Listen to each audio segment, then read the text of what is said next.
안녕하십니까. 쉴드 교육의 최경훈 선생님입니다.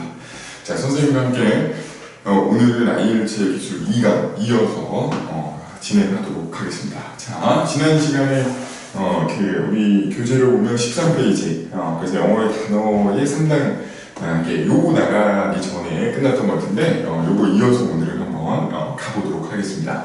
일단 영어를 이제 배우는 과정 중에 우리가 지난번에 얘기했던 세 가지 어떤 요소, 그래서 이제 단어와 문법과 발음 이 세 가지는 어느 레벨에서 무슨 시험을 보든 중요하다고 그랬죠. 근데 요거 세 가지 중에서 그러면 먼저 단어부터 보는 거라고 보시면 되겠습니다. 자, 먼저 이제 보면 단어의 3단계 나와 있는데 첫 번째 제일 이렇게 여러분이 이제 기본적으로 아는 일상 용어들이 있죠. 그래서 일상 용어들이 보통 이제 뭐 take나 아니면 push나 아니면 pickup이나 이런 것들 많이 알잖아요. 이런 단어들은 이미 여러분도 알고 있는 분들도 꽤 있을 겁니다.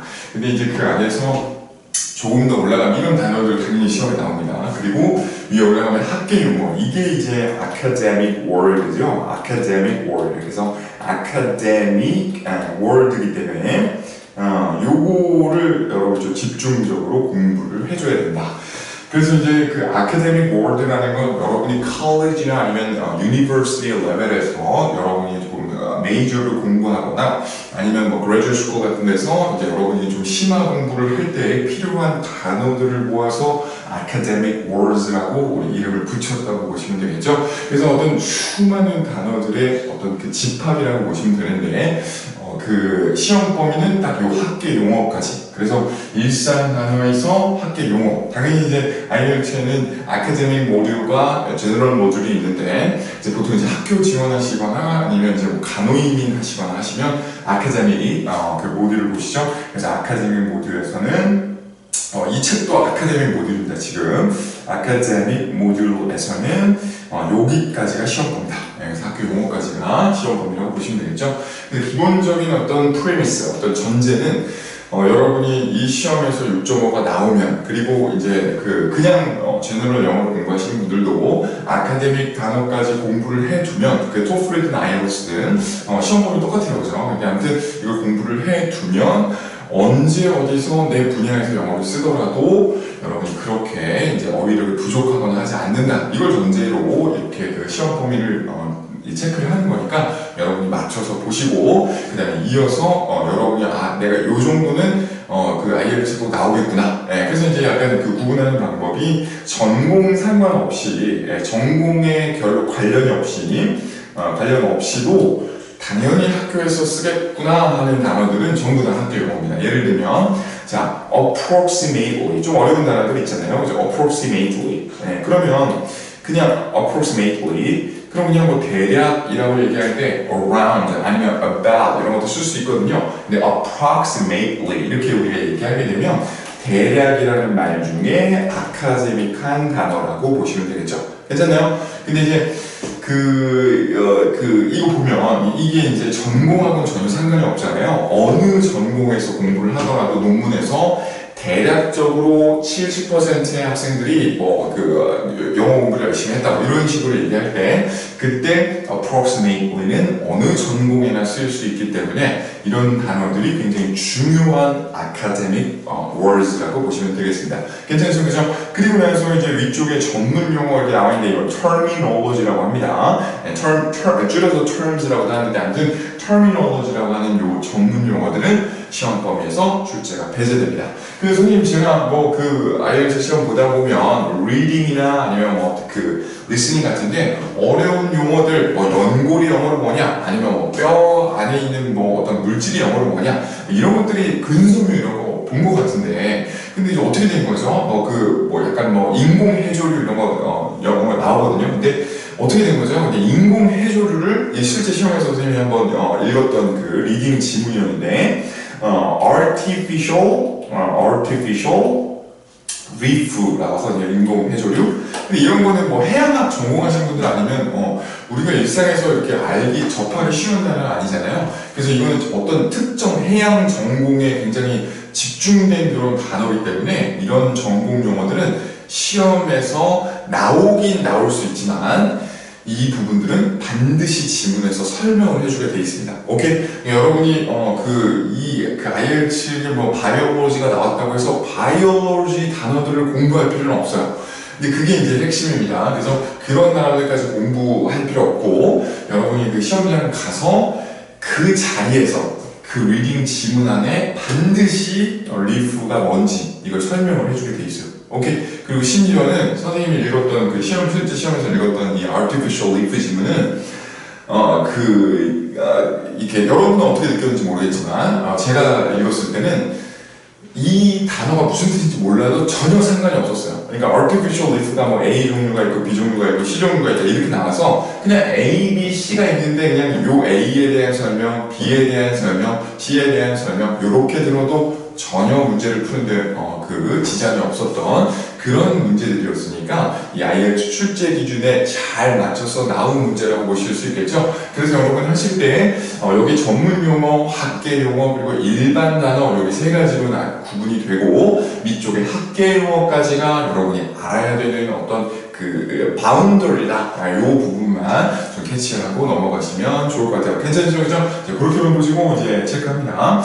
자, 그 다음에 이제 14페이지에 보면 제가 또 이제 중요한 거 핀포인트로 좀 설명해놨는데 영어 단어 공부할 때 도대체 그냥 좀 그 예전에 여러분이 좀 가지고 있는 단어 암기 습관이 있을 거예요. 근데 한국 분들이 보통 단어 암기 이런 거 잘하시죠. 근데 잘하시는데 그때 조금 그 speaking writing이라는 변수가 들어오기 때문에 좀 영어 단어를 어떻게 하면 좀 효율적으로 배울 수 있나를 알고 접근하시면 훨씬 더 효과적으로 공부하실 수 있습니다. 자, 그게 뭐냐면 그냥 옛날에는 important이라는 단어를 찾아봤다. 그러면 이게 중요한이라는 뜻이구나 이렇게 우리가 보고 그냥 뜻만 보고 넘어갈 수 있죠. 근데 오히려 이렇게 정말로 내가 real lifetime English를 공부할 때는 한국말 뜻은 안 찾아보는 게 더 이득일 때도 있어요.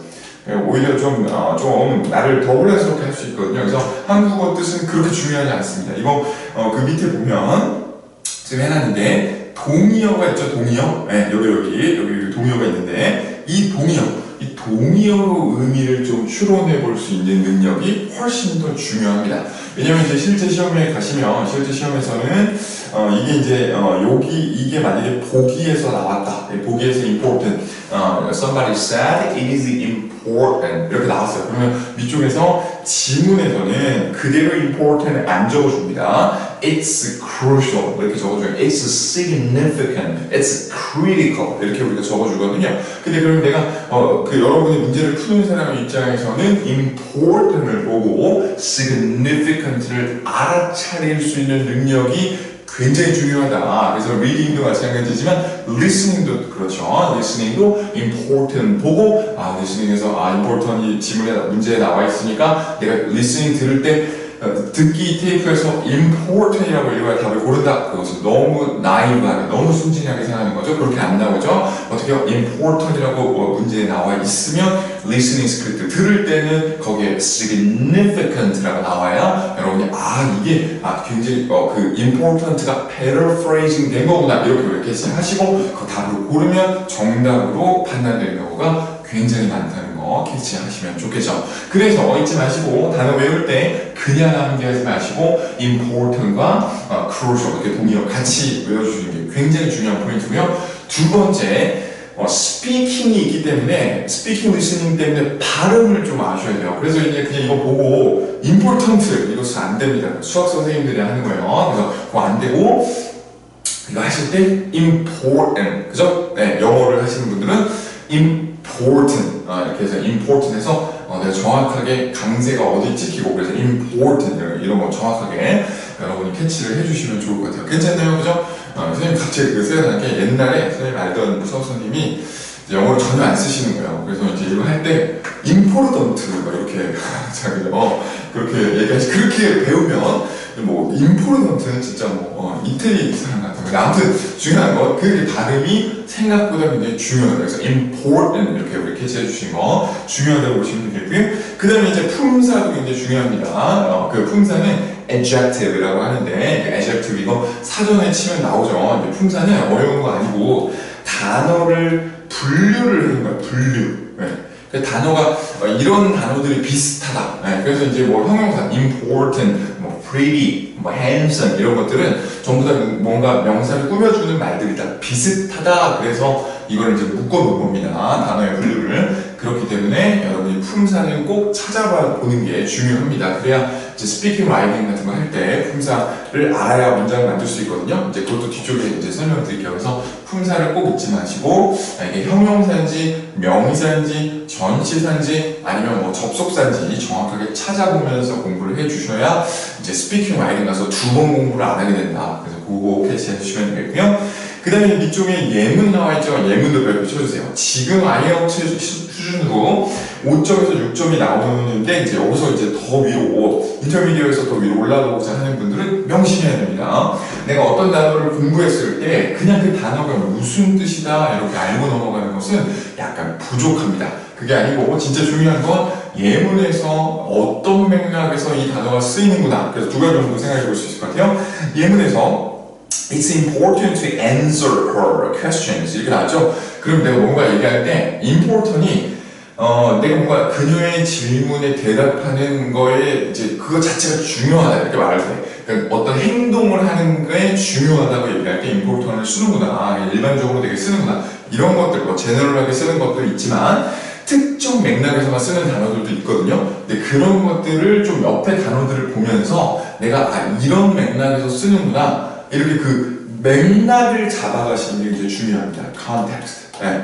그리고 두 번째는 옆에 있는 단어를 좀 보시는 게 중요해요. 이런 걸 이제 어려운 말로 collocation이라고 하는데 뒤쪽에서 한번 다시 자세히 설명드리는데 이 앞에 it's가 있죠? 그리고 웬만하면 나도 다음번에 speaking writing 할 때 it's를 기억해 놨다가 It's important to verb 그죠? 이렇게 해요. answer 다음에 그냥 내가 하고 싶은 말 이런 식으로 접근하시는 게 훨씬 더 중요합니다. 그래서 이제 단어 그냥 하나만 보지 마시고 important를 누가 찾아보겠습니까? 그죠? 근데 이 찾아보고 만약에 이 품사나 동의어나 예문을 잘 몰랐던 상태다 그럼 찾아보는 게 굉장히 의미가 있다고 보시면 되겠죠? 여러분 생각해보세요. 여러분이 가지고 있는 어떤 어휘력 안에서 important처럼 내가 이제 뭔가 그 단어가 무슨 뜻인지는 알지만 정확하게 동의어가 뭐고 예문이 어떤 맥락에서 쓰인다를 모르고 있는 단어들은 굉장히 많을 겁니다. 근데 여러분이 리딩을 풀거나 리스닝을 풀 때 기본적으로 한국말 뜻이 생각나기 때문에 이거 아는 단어야 이거 아는 단어야 하고 안 찾아보거든요. 근데 그게 영원히 이제 들키지 않으면 상관없는데 어디서 들켜요? 스피킹 라이팅에서 다 이제 들통이 납니다. 그래서 이제 내가 그냥 대략적으로 알고 있고 뭐 맥락이나 동의어 전혀 모르면 스피킹 라이팅을 쓸 때 이제 아무래도 어색하게 쓰게 되겠죠. 그래서 이제 그런 부분이 이제 걸리니까 이제 이런 부분을 꼭 찾아보고 넘어가시는 게 중요할 것 같네요. 괜찮나요? 네, 좋습니다. 자, 그렇게 보면 넘어갑니다. 그냥 영명사전 꼭 한번 찾아보시고 그 다음에 단어를 또 얘기했으니까 단어와 관련된 어떤 그 고급 단어의 포인트 정확하게 짚고 넘어가겠습니다. 그래서 여러분 좀 어느 정도 내가 리딩 리스닝이 된다. 근데 스피킹 라이팅이 좀 어렵다 하시는 분들은 특히나 더 중요하게 우리 생각을 해주셔야 되는데요. 고급 단어를 배울 때, 그러니까 좀 더 내가 어드밴스드한 레벨에서 이제 단어를 좀 배워나갈 때 중요한 포인트가 두 개가 있습니다. 그러니까 쉽게 말해서 이렇게 해볼까요? 여러분이 지금 영어 공부를 하는데 기본적으로 내가 뭐 발음도 괜찮고 내가 리딩 뭐 풀 때, 리스닝 풀 때 뭐 크게 어려움은 없다. 근데 스피킹 라이팅만 하려고 하면 좀 약간 그 원어민이 못 알아듣는 것 같고 좀 내가 생각하는 것보다 점수가 안 나온다 하는 분들은 이거 두 개가 굉장히 좀 도움이 많이 될 겁니다. 그게 뭐냐면 기본적인 아카데믹 단어들을 내가 알 때 그 다음 단계의 단어 공부는 무엇이 돼야 되냐 이건데요. 자, collocation은 여러분 여기 보시면 이게 어려운 게 아니에요. 여기 보면 코가 together잖아요. together.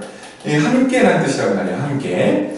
그리고 location은 여러분 알잖아요. 이거 위치잖아요. 위치. 그러니까 무슨 뜻이냐면 함께 위치를 놓는다. 뭐를요? 단어 두 개를. 그러니까 어떤 단어들이 있을 때 같이 놓는 단어들을 콜로케이션이라고 하는 거예요.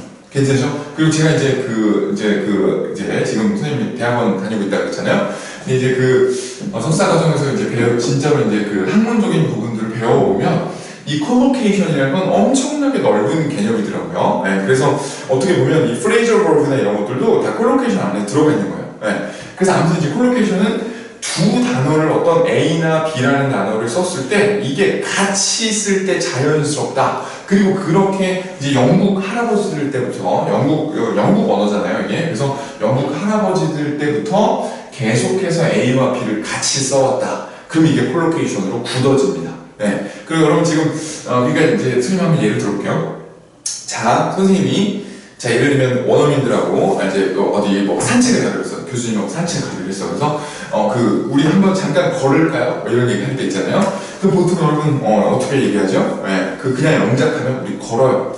Let's walk. 그죠? Let's walk. 이렇게 할 수 있죠. 근데 Let's walk는 약간 좀 부족해요. 네. 근데 이제 그냥 한번 걸어보자. 한번 이제 여기 공원 잠깐 들렸다 할까? 이런 식으로 얘기하는데 그때는 Let's take a walk. take a walk. 근데 이제 생각해보세요.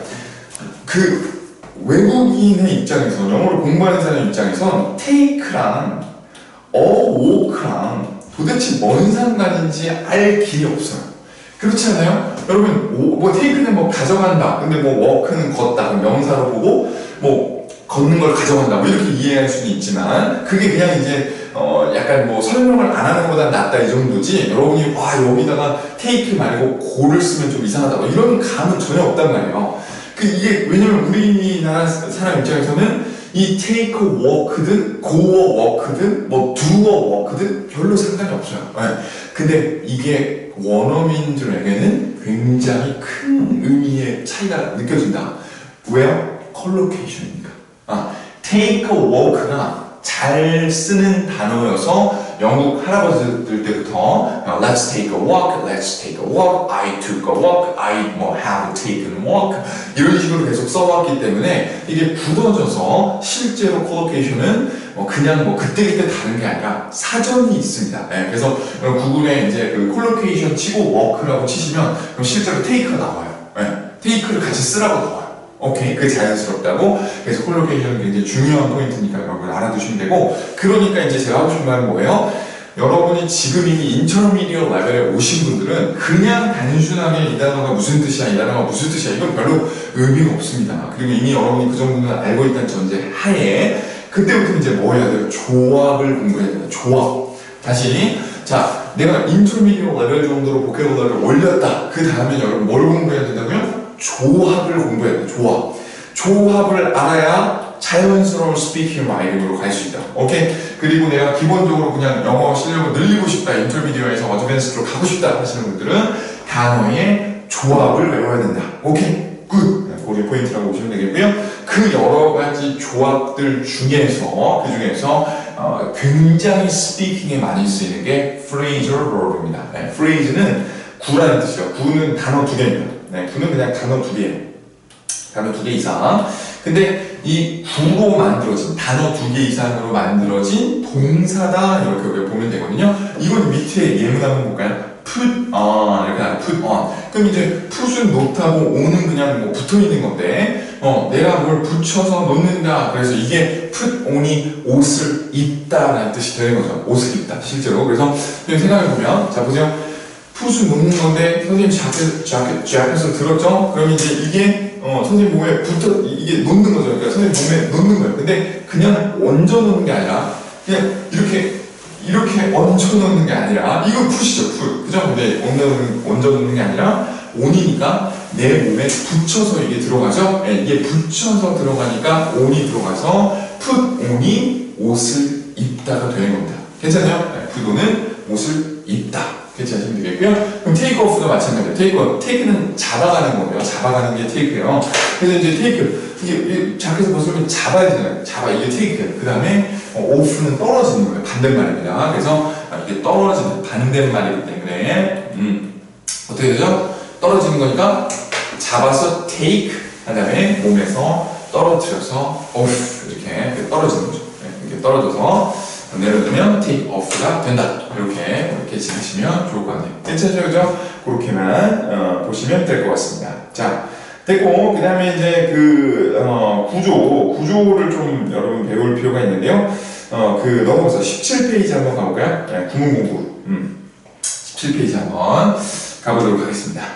자, 영어는 여러분 좀, 구조로 구성이 되어 있어요. 그래서 어떤 영어 문장을 봤을 때, 이 문장 한번 볼까요? 자, 보세요. 여기. 자, I allow him to stay. 이렇게 나왔죠? 그럼 실제로 여러분 이거 한번 해석해 봤으면 좋겠는데, I allow him to stay.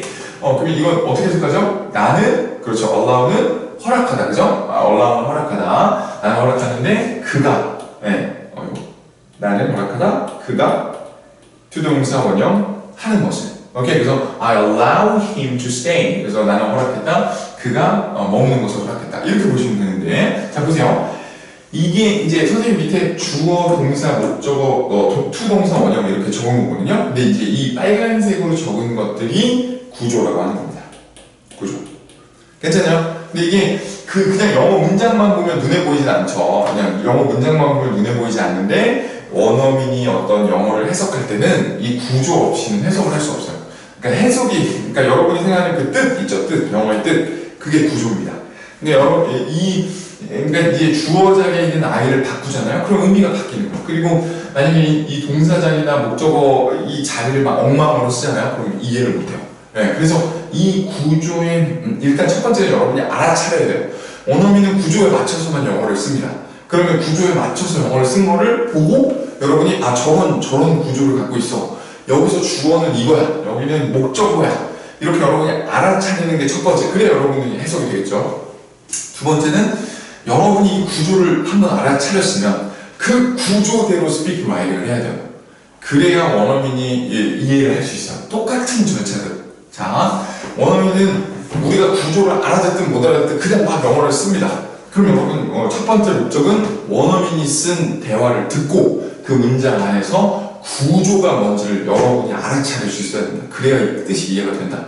그냥 만약에 이 구조가 없잖아요. 잘못된 영어 공부를 알려드리면 이 구조가 없으면 잘못된 영어 공부는 쭉 들어요. 원어민이 말하는 걸 쭉 들어요. 그래서 단어, 내가 아는 단어, 이거 모르는 단어, 아는 단어, 주어를 찾는 게 아니라 아는 단어, 모르는 단어, 모르는 단어, 아는 단어, 아는 단어. 그러니까 뭐 지금 커피를 마시자는 거네. 뭐 이렇게 추측하는 영어 있죠. 이거는 10년을 해도 똑같습니다. 제가 장담컨대. 근데 정확하게 여러분이 차근차근 단계별로 올라가는 영어를 하고 싶다면 지금 어느 레벨에 있든 여러분이 나이가 어떻게 되든 그레이드가 어떻든 간에 중요한 건 내가 이 영어 문장의 뼈대를 볼 줄 알아야 돼요. 그래서 원어민이 막 얘기하더라도 그 안에서 주어가 뭔지를 찾으려고 하고 동작이 뭔지를 찾으려고 하면 제대로 하고 있는 겁니다. 그리고 그 구조를 먼저 내가 이게 주어 동사다 파악을 했다면 내가 스피킹 라이팅을 할 때도 그냥 막 단어를 말한 다음에 이게 되겠지 이렇게 생각하면 계속 좀 의사소통이 힘든 영어를 쓸 수밖에 없고 이 구조를 생각하면서 여기는 주어 자리니까 나 주어를 읽고 말할 거야. 동사 자리니까 동사 뭐를 말할 거야. 이런 식으로 내가 알아차렸던 구조를 그대로 이용해서 스피킹 라이팅을 할 때 그때 영어 실력이 는다고 보시면 되겠죠. 괜찮나요? 좋습니다. 그래서 이제 이렇게 보시면 되는데, 그래서 이제 여기 보면 위에 이제 스트럭처 적혀 있죠. 주어는 allow, 그냥 허락한다. 목적어가 부동사 원형 하는 것을 이렇게 이 구조를 기억을 하고 진행을 해주시면 되겠습니다. 그래서 이걸 공부하는 게 되게 중요합니다. 그래서 뭐 리딩을 풀든 리스닝을 풀든 그냥 넘어가지 마시고 정확하게 이 문장의 구조가 뭔지 그 부분을 파악하면서 공부하시면 되겠죠. 괜찮나요? 좋죠. 그렇게 보시면 되겠고요. 그 다음에 이제 그 다음에 이제 그 구조를 공부를 하려면 여러분 좀 이제 그럼 뭘 공부해야 되냐? 구조 안에 이제 뭐가 있냐? 그 부분을 선생님 좀 설명해 주려고요. 자 보세요. 밑에 보시면 자 영어 문장의 주요 구조 선생님이 이렇게 잘 정리를 했어요. 이게 아름답게 일러스트 넣어서 아름답게 정리를 했으니까 이거 보면서 여러분이 좀 캐치해보면 훨씬 더 쉽게 이해가 될 거예요. 영어 문장 구조는 여러 가지 요소들이 있지만 그 중에 반드시 들어가야 되는 4가지 요소가 반드시 모든 문장은 주어 동사는 무조건 있어야 돼요. 그러니까 그리고 목적어 보어는 있을 때도 있고 없을 때도 있는데 여튼 핵심은 이게 주어 동사가 들어가야 된다는 겁니다. 근데 보시면 이 네 가지가 기본적으로 영어 문장을 구성하는 어떤 구조라고 보시면 돼요. 여기가 구조예요, 여기가. 오케이? 근데 제가 이제 이걸 그 그릇에 비유를 하는데, 어떤 의사소통을 서로 할 때 영어에는 이런 그릇이 정해져 있는 거예요. 그래서 그 그릇에 우리가 필요한 단어를 넣는 거죠. 그러니까 그릇에 음식을 놓듯이 우리가 어떤 구조에 우리가 말하고자 하는 단어를 여기다 넣으면 그러면 그게 영어 문장이 되는 거죠. 괜찮나요? 네, 그때 그 음식들 있죠. 그 단어들, 여기가 단어예요, 단어. 이 단어들이 아까 말했던 품사 있죠, 품사. 품사로 분류가 돼 있어요, 분류. 이미 이런 것들은 사물의 이름을 나타내는 단어들이야. 그래서 명사. 이런 것들은 동작이야. 뭐 do, exercise 이런 것들은 동작이야. 동사. 그리고 또 뭐 형용사, 뭐 pretty, handsome, important 아까 봤던 그런 것들은 또 형용사야. 이렇게 분류를 그냥 해놓은 거예요. 근데 여러분이 그냥 음식을 생각하더라도 뭐 접시에 뭐 그 담을 수 있는 음식들이 있고 또 뭐 어떤 그 밥그릇에 담을 수 있는 그런 음식들이 있잖아요. 다 음식마다 다 다르잖아요. 그릇이 똑같아요. 주어 자리에는 명사만 담을 수가 있어요. 오케이? 그리고 동사 자리에는 동사. 여기 헷갈리면 안 돼요. 밑에는 자리고 구조고 그러니까 우리나라 말로 치면 한 서술어 정도 돼요. 서술어. 밑에 이거는 서술어. 뭔가 이제 이 문장의 구조에서 어떤 그 동작을 하는 게 뭐냐 뭐 이런 걸 나타내는 그 자리를 말하는 뼈대를 말하는 거고 이거는 그냥 사전에 있는 단어예요. 사전에 나와 있는 단어 뭐 eat 같은 거 있죠? 먹는 동작. 그러니까 이제 그거를 서술어 자리에다가 이 동사를 넣어주는 거예요. 이거 잊어버리면 안 돼요. 그럼 예를 들면 내가 먹는다 말할 거면 I eat 이렇게 되는 거죠. 그럼 이제 주어 동사가 완성이 돼요. 그럼 문장이에요. 오케이? 괜찮아요? 근데 I eat만 말하면 뒤에 뭘 먹는지 궁금하잖아요? 그래서 목적어가 나오는 거죠. 그래서 I eat a hamburger 이렇게. 오케이? 그렇게 되는 거죠. 그러면 주어, 동사, 목적어 되는 거죠. 근데 여러분이 알아야 되는 건 뭐냐면 봐봐요.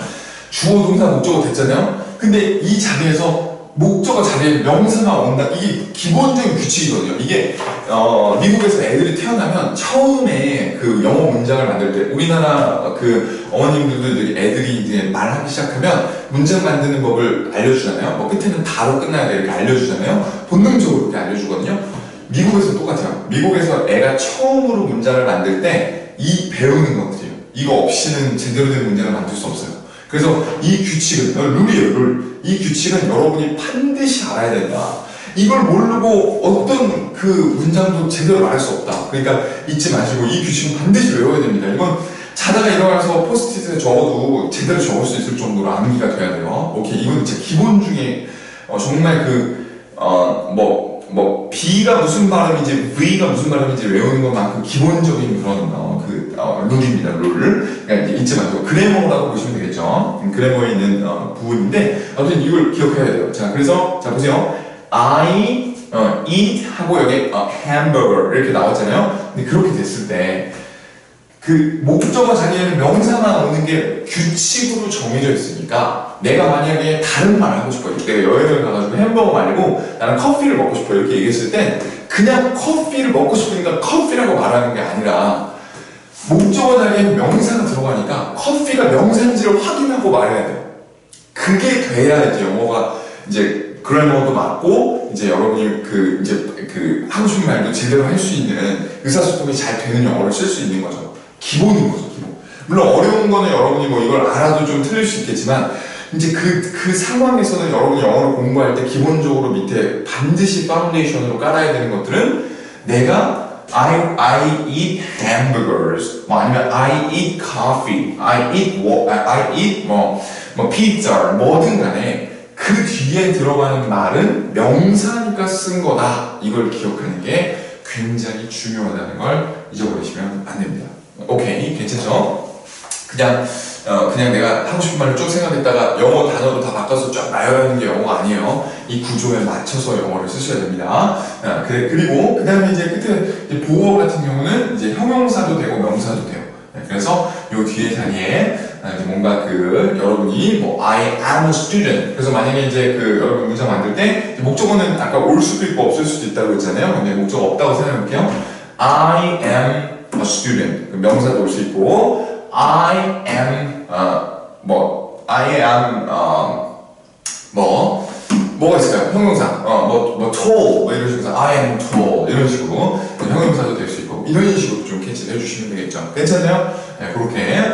그리고 여러분이 좀 어느 정도 스트럭처 배워보신 분들은 뭐 이런 생각이 들 수 있어요. 선생님, 목적어 올 수도 있고, 안 올 수도 있고, 보어가 올 수도 있고, 안 올 수도 있고, 그렇게 말씀하셨는데, 그럼 제가 리딩을 읽는 사람 입장에서는 어떤 문장의 뒤에 목적어가 나오고 보어가 나오는지 어떻게 알아요? 제가 알아야지 해석을 할 거 아니에요? 그죠? 목적어는 르리라고 해석하거든요. 보어는 이다, 이 정도로 해석하는데, 이건 어떻게 제가 뭐가 나올지 지금 어떻게 알죠? 원어민의 마음을 어떻게 알죠? 이런 생각 할 수 있어요.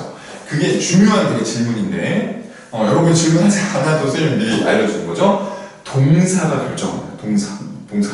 그러니까, 어떤 동사마다 선생님이 I, e이라고 하잖아요. 그러면 e이라는 동사는 뒤에 무슨 목적어가 오는 동사예요. 오케이? 그리고 이거는 억지로 외우지 않아도 의미를 생각하면 기본적으로 여러분 어느 정도는 알 수 있어요. 그러니까 I, eat이라고 말하면 도대체 뭘 먹었는지가 좀 어느 정도 궁금하게 돼 있잖아요. 상식적으로 이거 유니버셜하게. 그러면 뒤에 이제 목적어가 오는 동사라고 볼 수 있는 거죠. 근데 한국 사람들이 생각하는 거랑 다 똑같지 않아요. 네, 우리나라 말에 없는 동사도 영어에 많기 때문에 이제 무조건 우리가 상식선에서 추측할 수 있는 건 아닌데 그럼에도 불구하고 여튼 동사가 중요한 포인트는 동사가 뒤에 목적어가 올지 보어가 올지 둘 다 올지를 결정한다. 그것만 기억하시면 되겠죠. 괜찮나요? 네, 그렇게만 괜찮으면 되겠습니다. 이게 진짜 너무너무 중요한 포인트였고, 그렇게 우리가 보시면 되고요. 그리고 이제 마지막 이제 발음 공부. 네, 발음 공부 밑에 이제 한번 19페이지로 넘어가서 발음 공부 한번 가보도록 하겠습니다. 여러분, 발음을 공부를 하시나요? 네, 보통 발음을 공부 안 하시는 경우가 많죠. 근데 발음은 그냥 핵심은 이건 것 같아요. 여러분이 발음을 내가 들어보고 따라 해보고 하는 과정이 아예 내 공부에 없을 수 있거든요. 그러면 안 돼요. 스피킹 라이팅을 다 스피킹하고 리스닝이 있기 때문에 스피킹하고 리스닝을 할 때는 반드시 발음에 대한 암기, 인풋이 들어가 줘야 된다. 그걸 잊어버리면 안 되고. 근데 좀 여러분 좀 귀찮아서 못하는 것도 있잖아요. 선생님 좀 빨리 찾는 방법 알려줄게요. 예를 들면 그래서 어떤 여러분이 궁금한 단어가 있다. 그러면 구글, 아이패드나 아이폰 쓰시는 분들은 그냥 사파리에 이거 치면 됩니다. 예를 들면, 한번 해볼게요. 자, 예를 들면, 한번 해볼까? 자, root. 하고, define이라고 이렇게 치세요. define을 같이 치면 이렇게 나와요. 이렇게 같이 사전에 나오거든요. 그럼 요 버튼만 누르면 돼요. 그러면 누르면, root 이렇게 나오죠. 그럼 이게 루트라고 나오면 그럼 이거 자체가 발음이 루트구나 하고 이제 따라 해보는 거죠, 여러분. 오케이? 근데 이게 별거 아닌 것 같지만 이거를 앞으로 이제 IELTS 공부해 나가면서 내가 영어로 공부해 나가면서 계속 하는 사람하고 전혀 발음을 들어보지도 않고 따라해보지도 않는 사람하고는 엄청난 차이가 납니다. 스피킹을 영원히 안 하고 살면 모르겠지만 내가 스피킹을 제대로 하고 싶고 원어민이 한 말을 제대로 듣고 싶다. 그런 소리에 대한 인풋이 반드시 있어야 된다. 그리고 요즘에는 이 소리에 대한 인풋을 찾아보는 게 그렇게 어렵지 않다. 오케이? 그래서 이렇게 define이라고 하면 define 이제 정의를 내려라 이런 거거든요. 그래서 define root라고 쳐도 돼요. 그래서 친 다음에 바로 한번 들어보면 된다. root 이렇게 한번 보시면 되겠죠. 괜찮아요? 그렇게만 해주시면 되고 그걸 선생님이 정리를 해놓은 거고 나머지는 보시면 되겠죠. 괜찮아요? 그래서 우리가 지난번에 좀 마저 다 못 본 단어나 문법이나 발음이 얼마나 기본기에 중요한지에 대해서 오늘 한번 알아봤다고 보시면 돼요. 이 스킬부터는 이제 다음 강의에서 같이 한번 나가보도록 할 거예요. 괜찮죠? 그래서 잊어버리지 마시고 여러분 그 세 가지의 기본기들이 전제가 돼야 그래야 이건 진짜 오늘까지 배운 것들은 꼭 IELTS를 안 하셔도 상관없어요. 그리고 제가 항상 말하잖아요. IELTS를 잘하는 게 영어를 잘하는 거예요. 그러니까 잊지 마시고 이 모든 분야에서 영어를 잘한다는 게 기본적으로 아까 그 세 가지의 기본기로 구성이 되어 있습니다. 그러니까 잊지 마시고 그 세 가지에 맞춰서 공부를 해 나가시는 게 굉장히 중요하다는 거 다시 한번 강조를 드리면서 이번 그 에피소드 마무리를 하겠습니다. 여러분 이제 고생 많으셨고, 그다음에 혹시 뭐 질문 있거나 아니면 궁금한 거 있다면 그 선생님한테 알림을 주시면 되겠습니다. 괜찮죠 여러분? 자, 그래서 오늘 여기까지 하고 그 다음에 또 이어서 스킬도 그 다음 강의에서 나가도록 하겠습니다. 여러분 감사합니다.